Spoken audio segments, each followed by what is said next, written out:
samahan niyo ako ngayon mag-budget ng aking sahod at kung paano magpadala ng pera sa Pinas galing dito sa Malaysia. May sarili pala akong food allowance, separate yun sa aking sahod.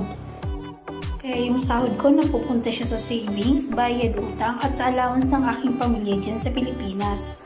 Sa aking mga ka-OFW, sana wag niyong kalilimutan yung mag-save ng pera. Ngayon, sakahan nyo naman akong pumunta sa Kutaraya Complex. Iba't iba kasing remittance center ang makikita nyo doon. Makakapagpili kayo kung saan nyo gustong ipadala ang inyong mga pera. Kanina pa ako nag-ayos ng aking sarili pero wala talagang pag-aasang gumanda.